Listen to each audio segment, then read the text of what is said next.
Hi everyone, my name is Maisha and thank you so much for joining us today. Manapri is also a part of NOSWA and she'll be here too. Hi everyone. So we're from NOSWA, a grassroots campaign group that aims to build solidarity among workers worldwide. We look to global social justice movements and to the international workers movements to build common united campaigning action against workplace exploitation and sweatshop bosses. So as many of you are aware, yesterday marked the 8th anniversary of the Rana Plaza collapse, where 1,138 workers died and hundreds were injured. It symbolized capitalism and corporate greed at its worst, and the devastating consequences of those in the global south and migrant workers in the north, reduced to cheap labor costs, profit margins, and stripped of their humanity. To commemorate, we're holding a series of events looking into the past, present, and future of the garment industry. Yesterday, we screened an interview with Rana Plaza survivors who formed their own worker-led factory. And on Tuesday, we have a panel event where we'll be discussing why existing voluntary initiatives that aim to supposedly protect workers have failed and what the alternatives to the future are. Today, we are privileged to be hosting a Q&A with Rubaiyat Hussain, the director of this amazing film Made in Bangladesh, which tells the story of a garment worker in Bangladesh who, in response to horrific working conditions, moves to start a union. Rubaiyat, it is literally an honor to have you here with us, and thank you for taking the time to speak with us. Yeah, hi, thank you. Thank you for having me.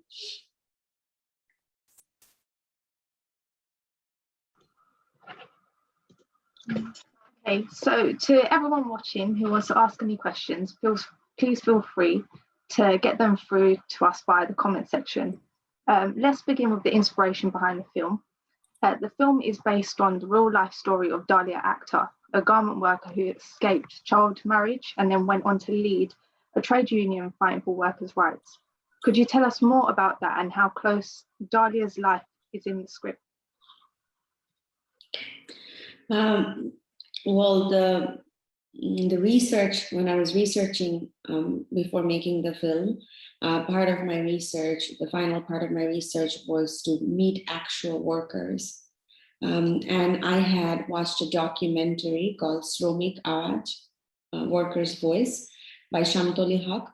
And in that documentary, she has interviewed a lot of women who are union leaders and presidents. So that inspired me because I feel like we always see these women as victims. Here I can see these women as active agents. So I started interviewing women who were involved with the workers' union. And in that, and I must say there are quite a few. And actually, if you look at the movements in Bangladesh, women are at the forefront right now. So in the process of interviewing these workers, I met Dalia at her home. And she and I kind of hit it off really the first meeting because I feel like she has a feminist sensibility. She might not call it that, but she said something to me that really struck me the first day we met. She said, we are women, we're screwed if we're married, we're screwed if we're not married. And I think that she really, put her finger on patriarchy in a way, like in a Bangladeshi society for women, and that kind of really attracted me to her. And also the fact that she ran away from home when she was only 11, 12. So I was like, okay, this is a real hero. And she was also interested. She was willing to do this with me. She was part of the scripting. I talked to her all the time. She was part of the rehearsals. She trained the actors. She was on the set. She was there when we released the film in Europe. So she's really been part of the journey, and it's kind of like a teamwork. And in the film, we tried to stay as close as we could to her, the real events that led up to her creating the workers' union. We took some creative liberty here and there, but we pretty much try to stay true to the events. So what's Dalia's current situation at the moment? What is she doing at the moment? Yeah. After the film, well, when I first met her in 2016, she was a union president. She was also 8 months pregnant at that time. So she lost her job at that time. And then she started working with me on the film project. And we worked together for 2 years. And then after that, she went to Jordan as a migrant worker, where she worked in an apparel factory for about a year before returning to Bangladesh. And now she's a single mother, and she currently is jobless because of the pandemic. It's difficult. She wanted to go abroad again, but it's very difficult for her to find a job right now. But we are collaborating again on trying to write something about the conditions of women migrant workers.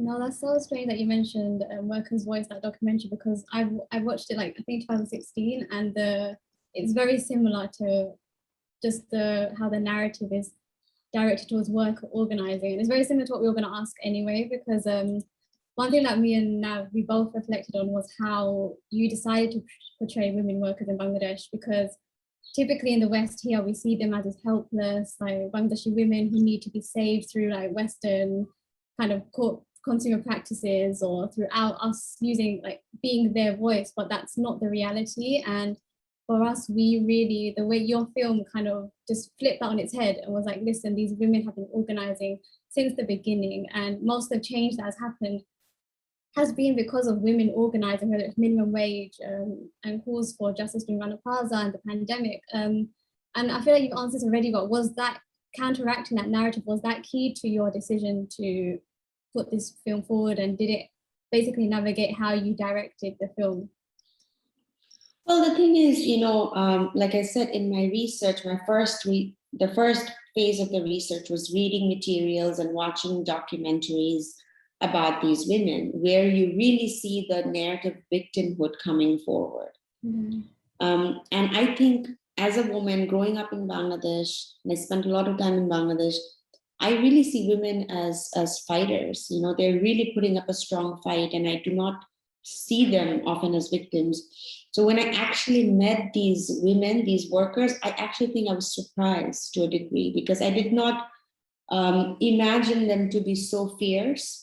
I also did not imagine these women who have maybe only studied till 4th grade or 5th grade to actually have such a clear understanding of how they're being exploited. They have a clear understanding of how bureaucracy works, how capitalism works, how power structures work. And these women are very young. So if you speak to them, especially the women who rise up to be leaders, it's quite remarkable. And that really attracted me. So I was like, okay, this is my angle. This is what, because as a director or as a writer, when I engage in a film, I have to like it. I have to like the story that I'm telling. I have to be inspired by it also. So when I met these women, I think for me, that was the inspiration, that these women are real badass. They impressed me. They're beautiful. They're funny. They're full of life. And I just want to pay a tribute to them, And I feel like they're so young.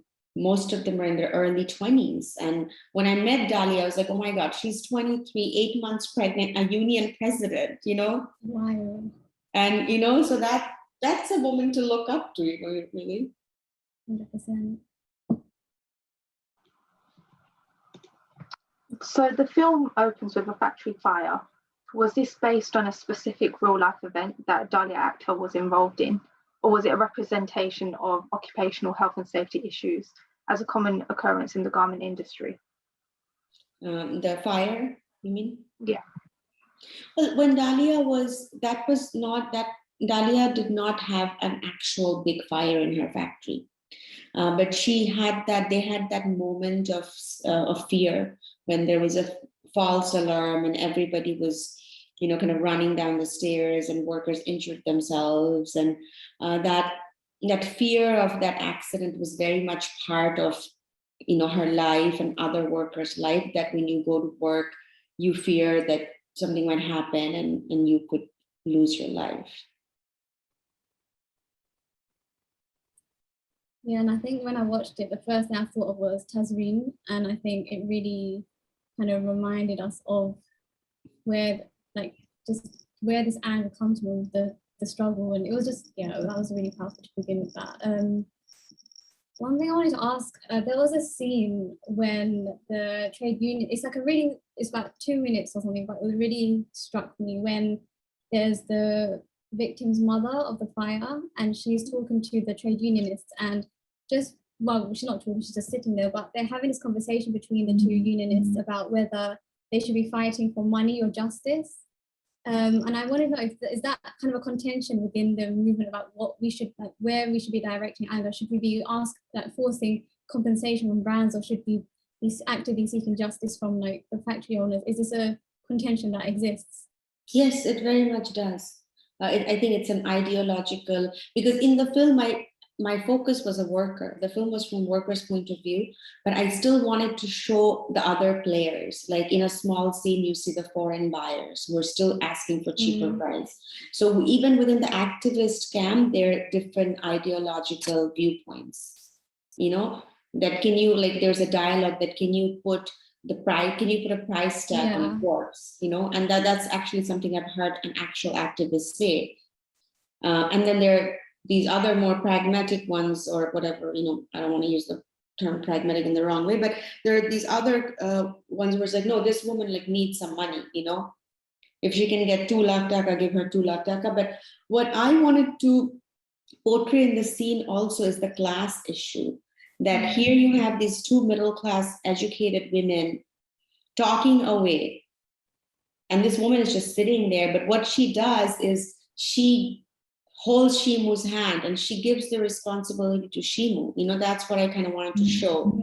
And right after that, you see that Shimu is reading the book and she's motivated to take the fight in her own hands, you know, because I think that also often happens in all the art that we make about Rana Plaza, or that's why I wanted to make Dalia part of my movie, because I feel like often there is another objectification going on where you have middle-class educated artists or activists or academics trying to assume the voice, and then, you know, trying to tell them what they should do, you know, that, oh, you should do this or you should do that.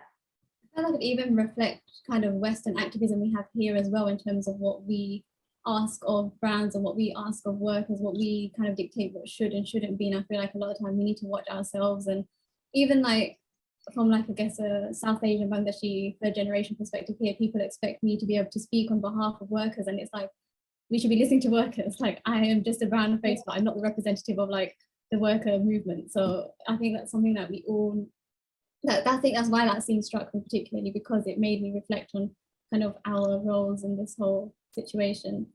Yeah. Okay, No Sweat has heard stories from our partners, Operagio in Bangladesh, of bureaucratic obstruction when it comes to registering a union, and the film captures this perfectly. It also highlights the corruption of the ministry passing on the workers' names to factory owners. Was this based on real life events that came out of researching the film? Yes, it did. And that oftentimes these factory owners are wealthy individuals who often also have political office. And what chance do they really have? Like, what chance do the workers really have against these very powerful men, you know? So getting a union registered is a difficult job. And in real life, actually, Dalia had threatened to kill herself in that room. She locked the room and she told the officer that I'm going to kill myself in this room if you do not sign that paper. And for the film, we changed that. You know, we kept that blackmailing part, but we made it different. But it was quite extreme, you know. And then the officer signed it, and you know, she had the union. She at that point, I think she was really pushed to the corner because other workers were going to lose their jobs because of her. And they had started blaming her at that point, and that was really unbearable. She couldn't be responsible for so many people to lose their jobs. Yeah, that was my next question actually about that scene, because I think that was so powerful and it showed the extent to which you have to go in these certain situations to demand justice, particularly as a woman. Also, one question I was going to ask was, I think the film, one thing that really struck me again was it didn't just highlight kind of the suffering as not suffering, but the experiences of women in the garment factory, but how kind of the just gendered violence in society as general impacts garment workers. And I wanted to know if, again, that you wanted to do was to reflect on just the violence women face, not just in the factory, but how that's implicated in family and in society and globally, with how there was a scene where they talk about how women are hired because they can be more easily exploited. Was that something you wanted to do as well? Yeah, definitely, because I think that one of the things that I try to do in not only this film, but in all of my other films, like my previous films too, is to really represent women's condition and how patriarchy works and how women are negotiating in a patriarchal power structure for their own identity. Because I think we do not see that in mainstream films, because you have to understand that 90% of the films are made by men, still globally, everywhere. So the stories that you see are made by men and they have not lived a woman's life. So, and there's also the issue of objectification going on. So we do not see the intricacies of patriarchy in cinema. And that's something that I am committed to do through all my work. So it's always there, and that's the lens that I look through. That was super impactful. So to what extent were the garment workers and the unions in Bangladesh involved in the making of this film? Like I said, Dalia was involved, and we hired workers for the scenes that you see on the factory floor. A lot of them are laid off factory workers. So they were there, and we are now trying to release the film in Bangladesh for the past 1 year, but because of the pandemic, it's been just difficult. But we're trying to find a distribution strategy whereby the workers will be able to access the film. And what I know from talking to workers, that they hardly go to a cinema theater because they don't have that kind of time, or cinema theaters are not very friendly for women in Bangladesh. So they watch most of their contents on their phones. Just a second, I'm sorry. There's like a little bit of, I have to close my window because there's some sound. Is that okay? Yeah, that's fine. It was a little weird. But yeah, I think that with the film, we had them kind of act also in the movie a little bit. And the scene where you see the man saying that I'm going to turn off the fan, and all the workers come, and the introductory scene where there's a fire and everybody's running, I think those were very spontaneous. Because it's something very real in their life. They didn't have to make much effort to act. And they said things that was not scripted, and it was very beautiful. Wow.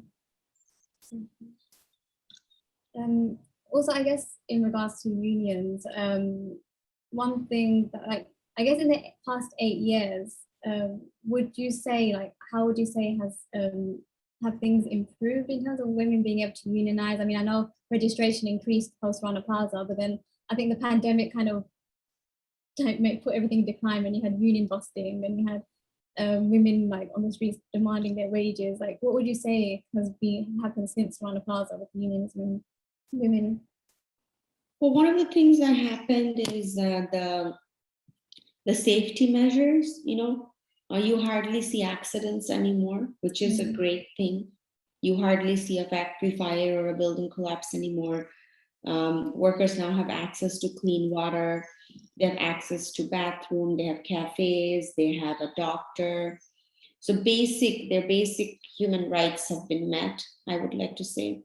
But now the fight is about raising the salary, which has also been going up. When I was filming, it was 5,600 taka. I think now a skilled worker can get up to 10,000 taka. And they're trying to raise the pay scale because, also the expense of life is also higher now. And each of these workers are not only responsible for themselves, but for a family of 4 to 6 people, which could often include their unemployed husbands, their children, their parents, their in-laws. So these young women are really carrying an incredible economic burden. So they need to be paid more. And and this story is very complicated because as in Bangladesh, factories become unionized and women become more well-versed about labor rights, the business is moving elsewhere. Now you have factories that are being set up in countries like Jordan and Ethiopia, where 4 or 5 women from 4 or 5 different countries are being flown in, and they're working in a foreign land where they do not really have the right to unionize. They don't speak the language. So, this process is very complicated. There's not a straightforward answer. Yeah, it feels like the business model always trying to find a way, a loophole or something to kind of to evade responsibility. And I think, like I said, with the move to Ethiopia, and as soon as like the Accord and all those agreements started coming up, brands are trying to find alternative ways to get out of it. And even with the Accord, I can see brands avoiding, again, things like wages are going in decline in terms of how much they're offering, lead times are going down. So it's like there's always a way around just not wanting to pay. Sorry. So how do you think it could be made easier for women to organise in Bangladesh and the obstacles that they face with unionising? I think training is very important from what I have seen, training and networking. Like, for example, Dalia received multiple trainings from Bangladesh Industrial and Garments Workers Federation. She had a lot of support from them. She was trained by Solidarity Center, which is run by the US Embassy in Bangladesh, and they ran courses for women. Same with 3F, which is the Danish Workers Union. So she had support from different entities and organizations for training and networking, and some of that you see in the film, this relationship between her and this NGO lady. So it's something that I think that these women are quite resourceful. So if they're educated and if they know how to do it, they will be able to take care of themselves and they can stand up for themselves. Yeah, definitely. There's one scene where she was talking about kind of the frustrations of, the alternative to work in a factory is to get married or like beg in the street, work as a housemaid. And this kind of speaks up to a lot of right-wing excuses for search of labor, saying, oh, well, at least they've got a job, or at least this is kind of, but then I guess it's like a kind of used as in the name of development. It's a good thing that these women are exploited because otherwise where else would they be? So did this come up in your research at all about when you were doing this? And what are your thoughts on that generally? Well, that's the truth. That's what the workers say. The thing is, they really need the job. That's the basic truth. They don't want boycotts or they don't want people to stop buying these clothes. They really want the jobs, because if they did not have this job, they would literally be begging on the street or working as sex workers or being a housemaid where they could be regularly beaten, and at least here they walk home with whatever salary, and buy something that they like to wear. And you have to remember that most of these machine operators are completely like dropouts from schools, 3rd grade, 4th grade dropout. They would not be able to find a job. That's the thing with Dalia. She's a union president, but the only skill she has is, because she's worked in this industry for so long, and a lot of women do, they become very proficient with using all these different types of machines. That's the only skill that they really acquire. So this is the only sector where they could possibly be employed. And because they're not educated, they can never rise up to the rank of a manager or a supervisor.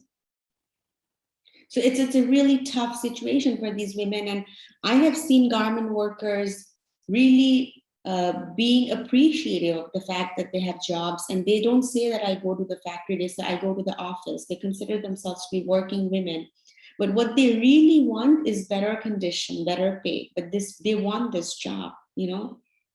Yeah, I think that like one prominent thing that you mentioned previously is about not boycotting. And I think that's something that hits, like when you say it here, people are a bit taken aback, like, why are you saying that? Why shouldn't we boycott? We should be boycotting. And I think that's it's very limited, the Western kind of response to the garment industry, which was we shouldn't buy Bangladeshi stuff. And I think this was something that even I was inclined to do when Plaza happened. And then as the years went on, I listened to workers and organizers in Bangladesh, they were saying, don't boycott.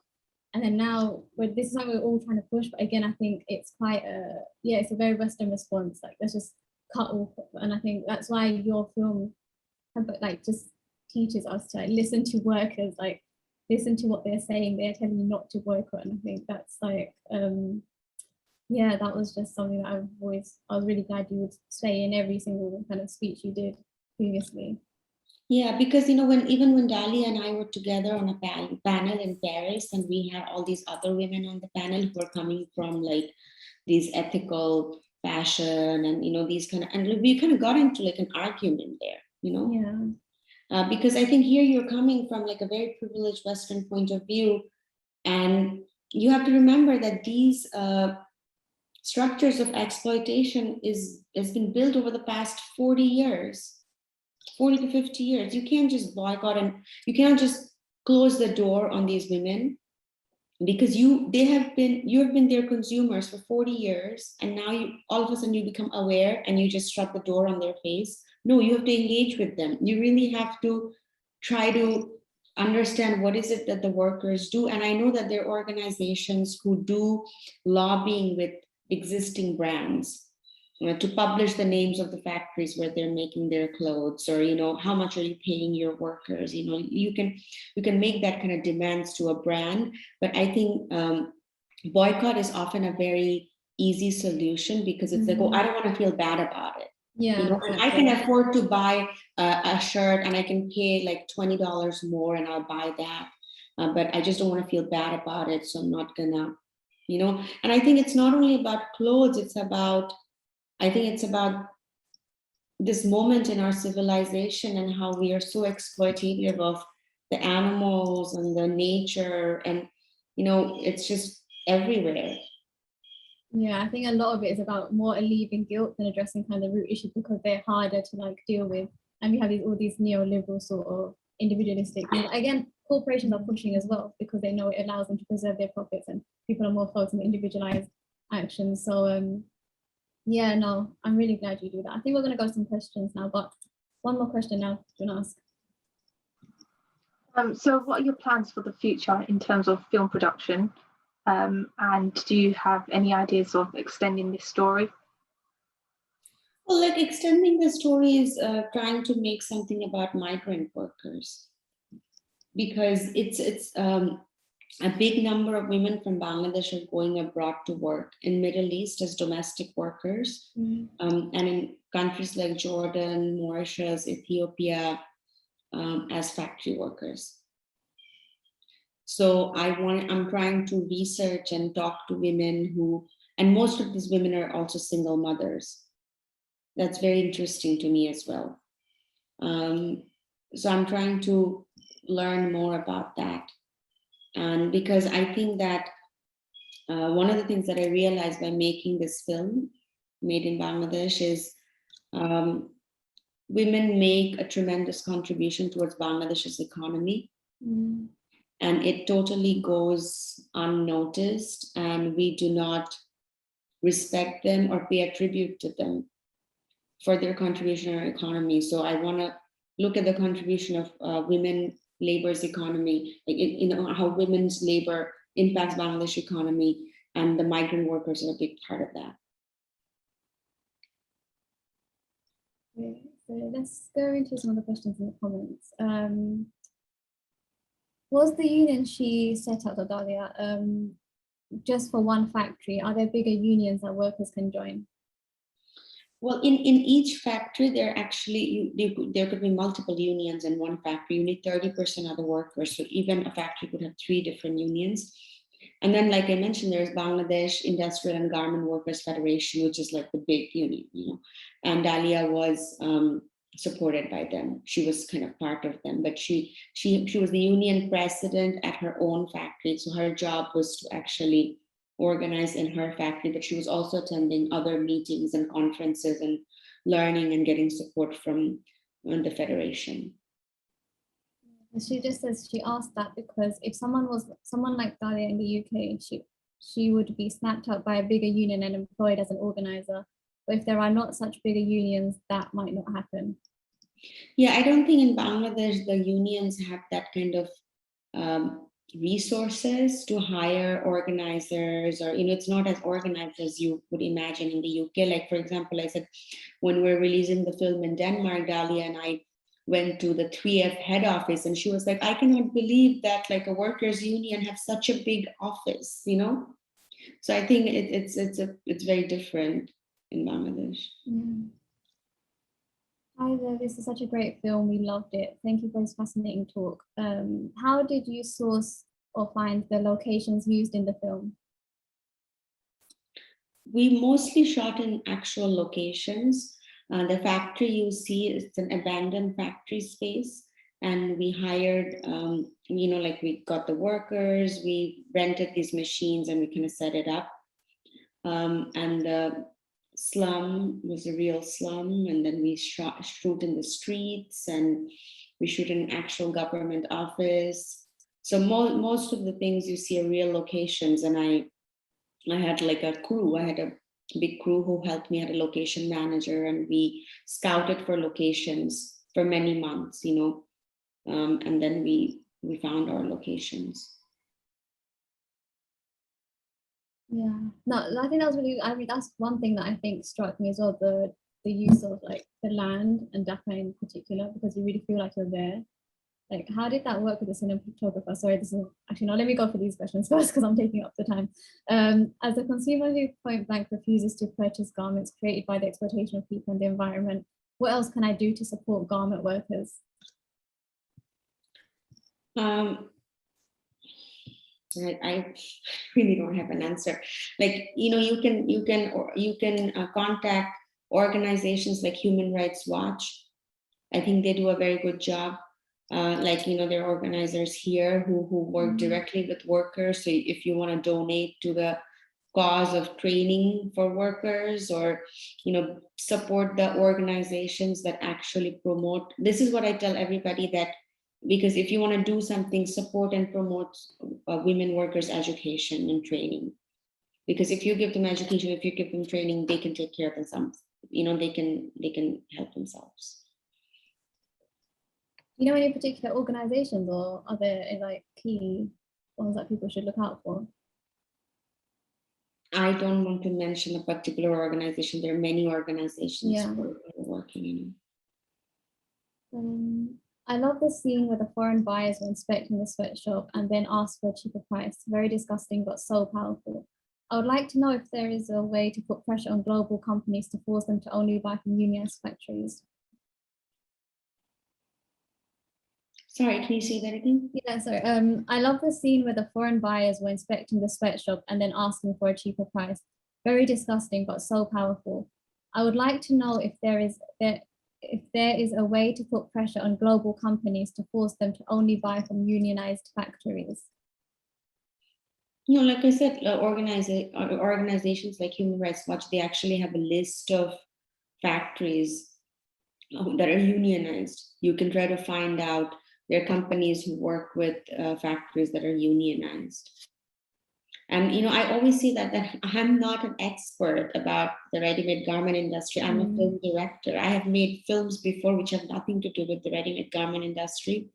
And my experience in the film is really limited to what I have learned from Dalia and spending time with her. So all I can tell you that there are organizations and NGOs that work to publish the names of the factories that are unionized and which brands they're working with. Did you face any resistance or difficulties when making the film, as it is obviously about a subject that celebrates worker organizing against power structures? I kind of did not make a big deal about it when we shot. My crew was very, very small, and we did not make any press. Nobody knew that we were filming until we were done filming, really. And I kept my set very private. No photos on the social media, things like that. No journalists. My actors were told not to speak to anybody about the film. So people only knew. We made a news once the filming was done. And I think Maisha, you asked me about filming on the streets with women crew, and I think it's actually not that bad, because I think it's becoming better in Bangladesh now. Like when I started off, then from 2008, I was filming, and people would come up and like, oh, does this director have a husband? Where is her husband?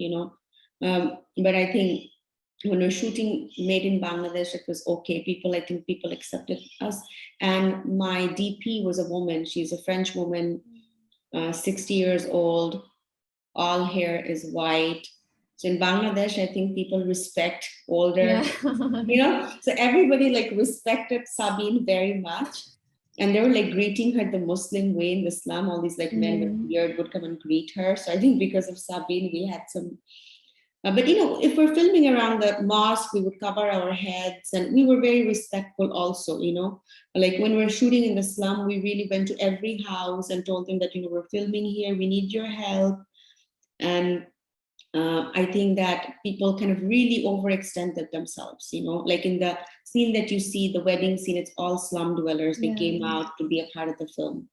So we did not have that kind of an issue. And when we shot on the streets, we always had permission from the police. And we also had like male crew members who were kind of blocking the crowd. But it was really a pleasant experience. Yeah, I think the wedding scene was probably one of my favorites. I think it was a really nice way to just see that women are beyond their suffering. I think there's joy, there's happiness. And when they're all walking together, walking down the street and laughing about, I forgot the laughing of it. It was just a really nice scene to see it's not just centered on pain and struggle. There's like laughter and joy throughout. Also, some question.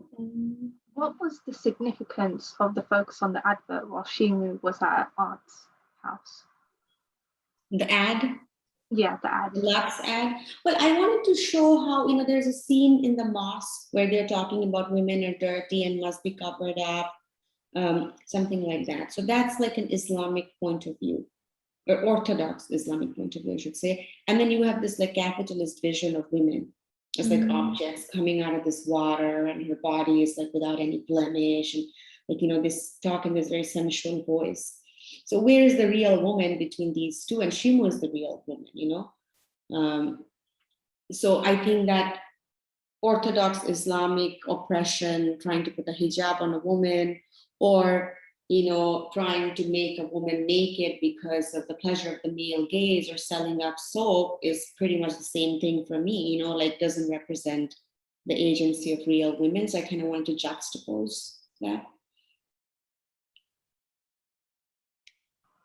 Another question from the comments. So one of the scenes that struck me was when that kind of relayed what we said. One of the scenes that struck me was when the workers were dancing at the wedding. Did you specifically want to put that moment of fun and joy in the film to contrast the more serious subject matters? The thing is, these women do have a lot of fun. They probably are having a lot more fun than you and I are at some moments, because they're young. They're 20. Like, you have to remember that because they're so young, they have that spirit of, a lot of difficulty in life cannot really defeat them because of their spirit. And that's what really attracted me to them, this young spirit of these women. So they love to dance, and they love to sing, and they love to like fall in love. And, they do all of the things that young women do. just because they're factory workers, that doesn't mean that they are not going to have any fun. Or I think we see them as like dead bodies, Yeah. we do not see them as, we're not used to seeing them as like real people having fun. But the truth of it, that's how life is. You see that in the slum, a child is being married off, but then people are still dancing and singing because there's food, there's music, and they will seize that moment. Another one, how was your editing process? Did you work really closely with the editor, and how long did it take to shoot and cut? Well, I shot in like 36 days because we were really well prepped. We were prepping for a very, very long time. So we finished the filming in 36 days. And then with the editing, it was done in two different phases. First, I cut the film in Bangladesh for a couple of weeks. And then I cut the film in Paris with another editor for 4 weeks. So I think the editing process was probably like 3 to 4 months. Have you found any significant interest on particular demographics of viewers? Were there any surprises, if so? Sorry, I say that again. Have you found any significant interest from particular demographics of viewers? Were there any surprises, if so? Not really, not really. I think the film has a global relevance, So wherever I've screened the film, it's in Bangladesh or in the US or France. So people always engage with the film, and people always ask me the same question. I think they're impressed by Shimu, her power and her tenacity. People want to know what they can do to help the workers.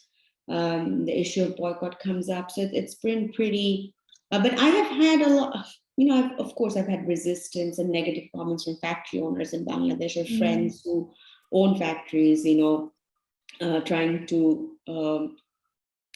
say that, why are you focusing on the negative? Why are you not showing but that's a very, very small part of the population. And it's quite obvious because they're the factory owners. They don't want to see themselves represented in this way. Another question that I was thinking previously, you mentioned before that you focus on hiring women around you for this particular film, and I wanted to know why, and how did it impact your process of making the film by doing that? In my first film, I was like pretty much the only woman on my crew. All my other head of departments were male, like my cinematographer, my sound, my editing. It was extremely claustrophobic. And I felt like I was being outnumbered in my own crew. So starting my second feature film, I started hiring more women. So create like a gender balance within the crew itself. So I'm more comfortable. So I work with a woman DP, a woman sound engineer, editor, and it just makes me feel that, okay, there is some sort of a balance within, like behind the camera as well. Because if I'm the only woman and then I have like all male crew, for me it's not a balanced demography at all. And because I make films about women and most of my characters are women, it puts my actors also at ease when I have women in the crew. And in Bangladesh, it's very difficult to find a crew, like a light crew or a grip or a best boy. It's called best boy. There's no best girl. It's all men. So you have to get some women in the crew for the male crew to also understand that, okay, women can also make movies, because the assumption is in Bangladesh, oftentimes women cannot make movies. Like my camera crew started calling me sir, or calling my DP sir, because so we're laughing that, oh, now we're so good that we're men, that they can't, at that point, they have to think of you as a man or something. But, I think it's a matter of changing perception also. It's a matter of challenging the norms that, women are able to make films, and they have been making films for a very long time. So I think it's, for me, it's very important that I hire more women. And do you see that changing kind of in the film industry generally, where women are being more, are more able to do what you're doing, which is to hire more women and make sure like you are account what you're doing rather than kind of appeasing the requests of men? Well, it's quite slow and it's hard. Like in Bangladesh, I don't have a cinematographer. I don't have a woman cinematographer who can shoot a feature film for me. I do not have a trained woman editor who can cut a whole film for me. Or I cannot find a woman who, like I had a sound engineer who was on set and she was from Paris, and we did not have, I don't have anybody trained in Bangladesh, a woman who can do sound. Let's check the question. So why did the film finish the way it did? I wanted to see a massive happy ending. Why is that? Well, I kind of was thinking about putting a scene, because what happened when Dali actually came back to the factory and said, I have registered the union, all the workers kind of stood up on the tables and were dancing, and, and there was a big celebration moment. But I think that was also from a storyteller's point of view or a scriptwriter's point of view. I did that because for me, the climax is, will Shimu be able to register the union or not? And the moment she's registered it, we know the story is over for me. Anything else that I would have shown is extra. And also I kind of wanted to freeze Shimu in that moment, because to me, whatever happens, whatever struggle comes afterwards, she's a woman who's changed. Walking out of the room, she is a different woman. And I think I kind of wanted to freeze that moment of victory for her. And also there's a moment where Shimu and Dahlia, they see each other and she just ignores her. Why is that? Because Dahlia has become a sex worker. Okay. And she's also felt very wronged by everybody, because Shimu said something to her that, my husband is not like Reza, or so Dahlia was made to feel bad about her sexuality by her own friend. So I think in that scene, there's a certain defiance to her, that she's smoking publicly in a rickshaw in Bangladesh, and she just ignores her friend who she thinks misunderstood her or might further misunderstand her, knowing that she's a sex worker now. Okay.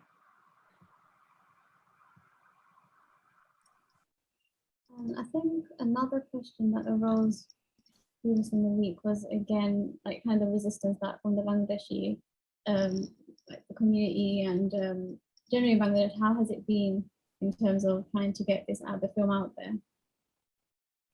How has it been trying to get the film out to the Bangladeshi community or like to the workers, and have you been able to do it, or has there been a lot of resistance? Well, there are a lot of Bangladeshi community who watched the film in Toronto, where it was premiered, and I had some negative. This one woman tried to make this negative campaign in the social media against me about boycotting the film, and it's a terrible film. And I'm selling poverty. It's a poverty porn. And so I had a bit of that,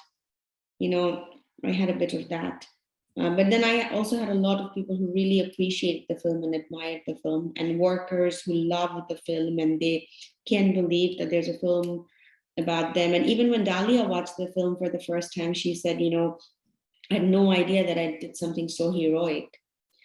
So every worker who's seen the film was approved of the film, which makes me very happy, because I was scared. Making this film was a very hard thing for me, because I was telling somebody else's story. It's really not my story. So when the person whose story I told is approving of that, for me, it's like, okay, my job is done. And I don't care what anybody else has to say, really, Yeah, it's probably not as important as workers, but last year there was going to be in March there was going to be a film screening in East London, and you were supposed to do a Q&A, but then just as you were supposed to come, there was the pandemic and everything shut down. And just a disclaimer, there was a lot of interest and a lot of Bangladeshi people were very, very excited, and we were all going to go together and we were going to have like a meeting after to talk about the film. So you have a lot of support here. Yeah, I know. In the UK also, like in the UK, in the US, in Toronto, I've had, you know, like a lot of interest, but I think that it's kind of, you know, it's a fine balance. There are people in Bangladesh who also said that the film is great, but then there are people who said that, why are you showing Bangladesh in a negative light, you know?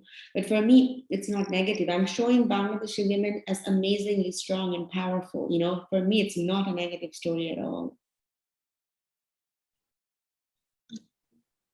Another question was, the scene where the Western buyers visit the factory and they start kind of compromising, trying to push down the prices.